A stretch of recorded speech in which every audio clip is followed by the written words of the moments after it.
Em nome do Pai que me criou, do Filho que me resgatou e do Espírito Santo que me santificou, divina vontade, reina na minha vontade. Ó minha mãe, eu te amo, tu me amas, dá-me um gole da divina vontade para minha alma. Me abençoa, Mãe, para que todas as minhas ações sejam feitas diante de vossos olhos maternais. Vinde, Espírito Santo, vinde por meio da poderosa intercessão do Imaculado Coração de Maria, vossa amadíssima esposa e nossa mãe. Amém. Tem divina vontade nesta ação que estou a fazer e em todas as ações que farei durante este dia. Amém, Fiat. Livro do Céu, volume 2, capítulo 83, de 16 de outubro de 1899. Expectativas. Jesus fala de castigos. Esta manhã meu doce Jesus não vinha e desde ontem à noite não o vi, quando se fez ver com um aspecto que dava piedade e terror ao mesmo tempo. Queria se esconder para não ver os castigos que ele mesmo estava mandando às pessoas e o modo como devia destruí-las. Ó Deus, que espetáculo tão dilacerante, jamais visto! Enquanto esperava em meu interior, ia dizendo: como é que não vem? Quem sabe, talvez não venha, porque eu não me conformo com a sua justiça. Mas como posso fazê-lo? Me parece quase impossível dizer: fiat voluntas tua. Dizia também: não vem, porque o confessor não me manda. Agora, enquanto pensava nisto, quando quase não vi a sua sombra, disse-me: não temas, o poder dos sacerdotes é limitado. Só que na medida em que se prestem a pedir-me que venha a ti e a oferecer-te para te fazer sofrer, com o fim de conseguir que perdoe as pessoas, assim eu, quando enviar os castigos, os curarei e os libertarei. Mas se nenhum pensamento for dado, eu também não terei consideração por eles. Dito isto, desapareceu, deixando-me num mar de aflição e de lágrimas. Um texto pequeno em comparação ao texto anterior, do capítulo 82, que foi muito extenso, deu mais de 20 minutos de leitura, esse é bem pequenininho. Porém, aqui você vem falando, aqui no início, a Luísa narrando a expectativa dela de ver Jesus, de conversar com ele, de fazer a interação, de ter essa comunicação. E Jesus, quando vem bem rapidamente, aparece num aspecto oprimido e fala de castigos. Ele tem falado muito nesse capítulo, nesse volume 2, ele tem falado muito sobre os castigos. Lembrando, nós precisamos lembrar que estamos na parte da purificação dos primeiros volumes, é purificação, é santidade das virtudes, é virtude, é ordenação da alma, colocar a alma no posto, na ordem estabelecida, para ir depois disso e à medida também que isso vai acontecendo, também já vai revelando as verdades, mas depois, quando tiver o terreno pronto ali, aquele terreno que é cultivado, que é cuidado, que é retirado todas as pragas, todas as ervas daninhas, que muitas vezes é necessário que se faça ali os sulcos, ou até mesmo quem conhece o arado sabe que hoje em dia se faz a aragem da terra com máquinas, com tratores, com equipamentos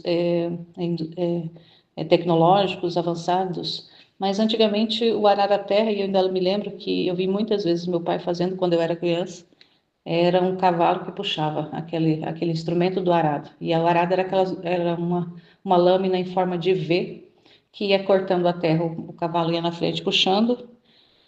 O meu pai segurava o instrumento do arado e assim como fala na palavra, quem coloca a mão no arado, que não olhe para trás, porque o fato de olhar para trás desviava o percurso do arado. Então, assim, o arado ele vai de forma reta. Quando está se fazendo uma aragem de uma terra, ela dá em forma contínua, em forma reta.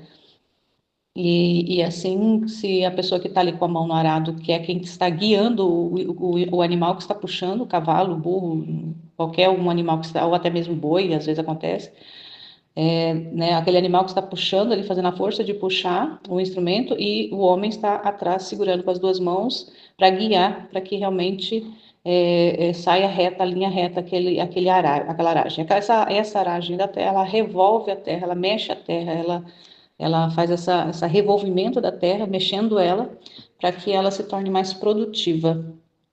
E assim, é uma preparação do solo para depositar a semente. Então, só me veio assim essa lembrança de que nesses primeiros volumes, até o 10 e um pedaço do 11 ali, na verdade, é mais especificamente até o 10, se trabalha essa questão da preparação da terra, da limpeza da terra, da retirada dos entulhos, até mesmo lembrando na aragem, quando está fazendo a aragem, vai retirando aqueles torrões de terra que ficam grandes, eles são quebrados, né, para poder ficar aquela terra mais fina, não ficar aqueles torrões de terra, por isso que até não a terra tem que estar ali nem não tão molhada, nem tão seca, ela tem que estar mais para seca do que para molhada para fazer a aragem. E ali aqueles pedaços de terra que vão ficando, eles são quebrados para poder ficar a terra mais fina, para facilitar o plantio. E com isso vai retirando alguns pedras grandes vão sendo retiradas ou vão sendo colocadas separadas. Pedaços de pau mais grandes também vão sendo retirados, e ali também já vai sendo arrancadas as ervas daninhas, os matos, aquelas pragas que estão ali naquele terreno que está sendo preparado para depositar a semente. Então, é dessa forma que a gente, às vezes, precisa dar uma olhada nesses volumes primeiros, que é essa preparação do terreno. E os castigos nada mais é do que essa preparação do terreno, é a limpeza do terreno. O Senhor está falando para a Luísa, avisando ela, está fazendo, e na época dela houve muita purificação, e depois dela também, nos nossos tempos também está acontecendo, e a gente sabe que vão acontecer muito mais purificação ainda na terra, que é essa limpeza que precisa ser feita nesse terreno para que a semente do reino possa germinar. Porque ela não vai germinar no meio das pedras, ela não germina no meio dos espinhos, ela não germina à beira do caminho, como é falado na parábola do semeador. Então, o Senhor, que é o semeador, a palavra, que também é Ele mesmo, Ele é a palavra.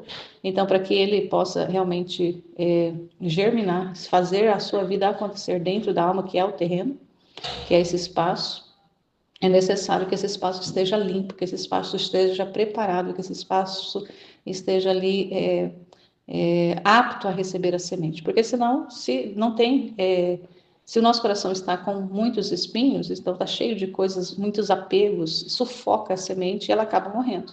Se o nosso coração está ali, como aquele terreno à beira do caminho, que é um terreno também duro por causa das pessoas pisarem, porque é um caminho onde há trânsito de pessoas, de animais, de veículos, é uma terra socada, é uma terra que é improdutiva, porque ela é pisada, ela é dura, endurecida. Então, se muitas vezes nosso coração está endurecido, também não tem como o Senhor lançar as verdades no nosso coração, porque também não vai ficar ali, vai vir os passarinhos e vão comer. Né? Esses pássaros são as distrações que o mundo vai apresentando. Então, aquela alma vai distraindo com as coisas do mundo, e vai deixando com que a semente se perca. As distrações retiram a semente, comem a semente, usurpam ali a semente. E também no meio das pedras, que também é essa dureza, não deixa de ser essa dureza, não deixa de ser essa falta de fé, essa falta de ver Deus realmente como Ele é, como nosso Senhor, nosso Criador, e mais do que tudo, nosso Pai. Essa confiança, falta de fé, de confiança, de esperança, que faz com que a semente também não possa germinar. Ela fica ali, vem as circunstâncias também de sofrimentos, as cruzes, e a pessoa acaba desesperando, e acaba que essa semente também ela acaba morrendo, essa semente da palavra. E assim como o Senhor está preparando o terreno para depositar a semente das verdades na Luísa, fazendo a purificação nela, ao mesmo tempo que Ele está purificando ela está mostrando como que vai ser também a purificação da terra, que vai acontecer através realmente ali desse revolvimento, dessa modificar essas estruturas, mexer nas estruturas que estão vigentes. E com isso vai acontecer, vai vir através dos flagelos, vai vir através da dor, vai vir através de castigos, vai vir através de muitas coisas. Porque se o homem não manteve esse terreno preparado, esse terreno ali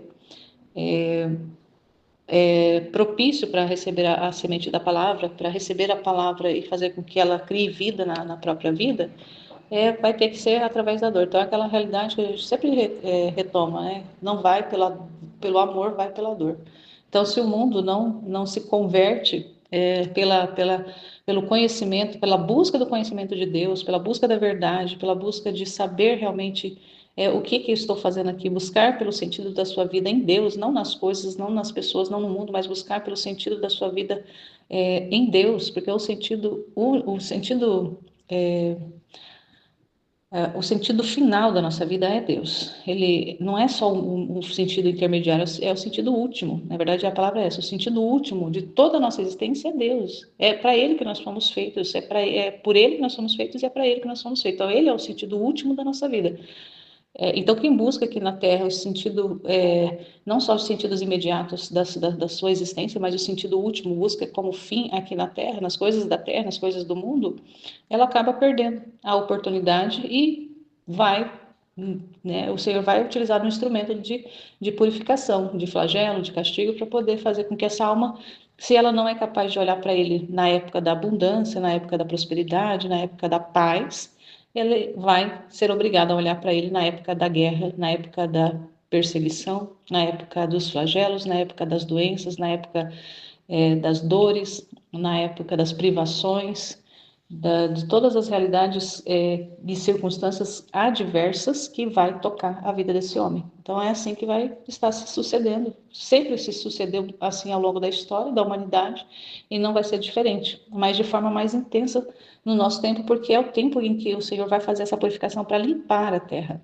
Não é apenas uma purificação momentânea de um tempo, de uma era, de uma geração, mas é a limpeza para que o seu reino possa acontecer de forma efetiva e concreta no meio das criaturas. Então, como é que o Senhor vai reinar no meio das criaturas, em criaturas que estão desordenadas, estão no pecado e que nem quer saber dele? Não, ele vai vir reinar nos corações que estão abertos, que estão disponíveis e que estão desejosos de que isso aconteça, que estão clamando por isso. Fiat, faça-se, Senhor, venha reinar sobre a terra, naquelas almas que estão desejosas de que isso aconteça, independente de que forma vai acontecer, se vai ser por castigos ou não, mas tudo indica, e as profecias também confirmam que vão ser castigos que vão fazer essa purificação, essa limpeza da terra. Então, esse revolvimento da terra ali, essa preparação do terreno para depositar a semente, que já está disponível, na verdade, a semente do Fiat já está depositada, já está germinada, ela já está crescendo, já está se tornando uma árvore, porque foi depositada na Ana Luísa, e ela vai crescendo, mas muito, muito, muito ainda invisível aos olhos das pessoas, da maioria das pessoas ainda está oculto, ainda está invisível, porque as pessoas ainda não estão percebendo o que o Senhor está fazendo, como o Senhor está trabalhando. Então, vê muitas vezes os castigos, os flagelos, como sendo apenas castigo por castigo, ou obra da natureza, porque a natureza está se revoltando contra o homem que está destruindo. E não é nada disso, é Deus que está fazendo, é Deus que está agindo, é Deus que está operando, é Deus que está castigando, é Deus que está flagelando para que o homem se volte e olhe para ele. Eu estou aqui. Olha para mim. Você precisa de mim, você precisa se convencer disso. Enquanto o homem não se convencer que precisa de Deus, ele vai continuar sofrendo. E uma vez que o homem entende que precisa de Deus, se volta para ele, mesmo sofrendo, ele vai ter paz. Ele vai ter uma alegria dentro de si, porque ele sabe o para que ele está sofrendo, ele sabe que ele merece sofrer. E ele sabe que é necessário aquele sofrimento para que ele alcance mais dignamente o lugar que está reservado para todos nós. E é tão maravilhoso, tão extraordinário ver esse trabalho de Deus, ele fazendo. E ele faz por amor, ele não faz porque ele é um Deus castigador, um Deus tirano, que castiga, você fez o que não devia, então vou te castigar. Por castigar, não. Deus não faz dessa forma, Deus castiga porque ele ama. E ele sabe que se não é através ali de uma adesão amorosa, vai ser através de uma adesão dolorosa que o homem vai se voltar para ele. Então, se é necessário, então que seja. Então é assim, o Senhor, Ele sabe como fazer, o que fazer, de que forma fazer, e nós cremos no seu poder, na sua misericórdia, na sua justiça e no seu equilíbrio, na sua imutabilidade. E mais do que tudo, nós cremos no amor de Deus, porque por amor Ele fez tudo, por amor Ele nos criou, por amor Ele fez todas as coisas, por amor Ele nos salvou, nos resgatou da prisão, do pecado. E por amor, ele quer nos tornar semelhante a ele novamente, originalmente, como foi estabelecido no início. Por amor, ele quer nos tornar santos, por graça, assim como ele é por natureza. Imagina, Deus quer nos tornar santos, como ele é. mas isso através da graça dele mesmo, concedida por ele, para nos assemelharmos mais a ele, aquilo que ele é por natureza, nós sermos por graça. Mas tudo isso tem um processo, tudo isso precisa mais do que de qualquer outra época que ia acontecendo naturalmente, agora vai acontecer mais de forma consciente. O homem precisa ver o trabalho de Deus, precisa ver o agir de Deus. Concretamente na sua vida. É claro que Deus não vai aparecer visivelmente para o homem, mas o trabalho dele, a ação dele vai revelá-lo. E os castigos não deixam de revelar Deus, os castigos revelam Deus. Só não vê a ação de Deus, só não vê Deus trabalhando aquele que está cego, está fechado realmente ao que é espiritual, que é sobrenatural, que está acontecendo na terra. Que o Senhor nos dê a graça de ver além das aparências, de ver além do visível ao olho humano, mas que nós tenhamos, pela graça dele, a condição de ver de forma espiritual todo o trabalho que ele está fazendo, não só no mundo, mas sobretudo dentro de cada um de nós, dentro da nossa alma. O trabalho mais importante que o Senhor está fazendo é dentro de nós. Não é no vizinho, não é no país, não é no bairro, não é no mundo. É dentro de nós. É esse trabalho que o Senhor está fazendo dentro de nós que é importante a gente reconhecer e trabalhar junto com Ele, não rejeitar, mas trabalhar junto com Ele, para que esse terreno realmente, essa semente que Ele vai depositar, ou já depositou, na verdade já depositou, ela possa ter o espaço de germinar, crescer frondosamente e dar muitos, florescer e dar muitos frutos e alimentar Deus. Ele quer se alimentar dos frutos que Ele mesmo está colocando dentro de nós. Então essa deve ser a nossa maior preocupação. Ver o trabalho de Deus dentro de nós e concordar com Ele 100% em tudo, trabalhar junto com Ele. Senhor, eu estou aqui, eu quero trabalhar junto com o Senhor. Eu quero ser essa pessoa que te não só apenas te serve como servo, mas te serve ali como filha, como alguém que realmente faz parte, que é parte da sua vida. E o Senhor é parte da nossa. Na verdade, a sua vida e a nossa precisa se tornar uma única vida. E quando isso acontece, é o reino acontecendo no meio de nós, na terra, no meio das criaturas. Amém, Fiat.